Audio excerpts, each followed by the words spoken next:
আসসালামু আলাইকুম রহমতুল্লাহ। সকলকে জানাচ্ছি নিউ সোনালী এগ্রোর পক্ষ থেকে শুভেচ্ছা। দর্শক, আপনারা জানেন আমাদের যে পুকুরটাতে আমরা যে পুকুরটা সেচ দিয়েছিলাম এবং এই পুকুরে পাঙ্গাস মাছ ছিল। পাঙ্গাস মাছটা আমরা ট্রান্সফার করে এবং সেই পুকুরটাতে আমরা নতুন করে চুন করেছি। চুনের ভিডিও আপনাদের গতদিনে দেখিয়েছি। এবার আজকে আমরা যে পুকুরটাতে পানি দিব। পানি দেওয়ার জন্য প্রথমে আমরা যে আমাদের যেহেতু পুকুরটাতে এখন পর্যন্ত সাবমার্সি বসানো হয়নি বা পানির কোনো ব্যবস্থা নেই, সেক্ষেত্রে পুকুরে পানিটা আমাদের খামার থেকেই দিতে হয়। আর খামার থেকে একটু দূরে হওয়ার কারণে এখানে আমরা যে পাইপ ব্যবহার করছি, 3 ইঞ্চির পাইপ। এই 3 ইঞ্চির পাইপটা আমরা সরাসরি মোটরের সাথে সংযুক্ত না করে সরাসরি আমরা আমাদের যে ট্যাঙ্কি রয়েছে সেই ট্যাঙ্কির থেকে পানিটা নিচ্ছি। যেহেতু পাইপটা 3 ইঞ্চি, সেক্ষেত্রে আমাদের একটু সুবিধা হয়, কেননা এই পানিটা খুব ভালোই মোটামুটি এই দিক থেকে প্রবাহিত হয় এবং পুকুরটাতে আমরা নতুন করে পানি দিয়ে আবার যে নতুন মাছ আমরা দিব।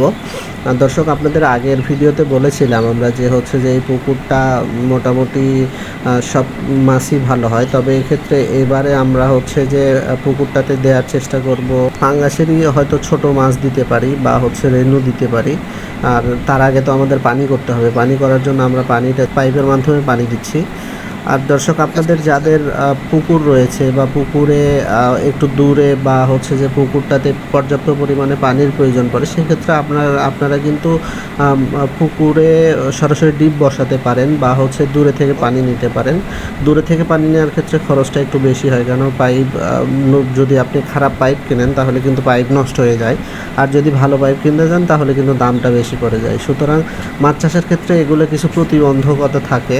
আমাদের ক্ষেত্রেও এটা কিন্তু বারবার ঘটেছে। তারপর আমাদের খরচ বেশি হলেও আমরা চেষ্টা করছি এই পুকুরটাতে ভালোভাবে নার্সিং করে একটু ভালো যদি লাভবান হওয়া যায়। যদিও এখন পর্যন্ত আমরা মোটামুটি ভালো প্রফিট পেয়েছি, যদিও দূর থেকে পানি দিতে হয়, কিন্তু এই যে পাইপটা আমরা পার্মানেন্টলি কেনা, এই পাইপটার খরচও বেশি হয়েছে, সুতার পাইপ, যার ফলে এখানে পানি দেওয়াটা আমাদের একটু কষ্ট হলেও সুবিধাজনক।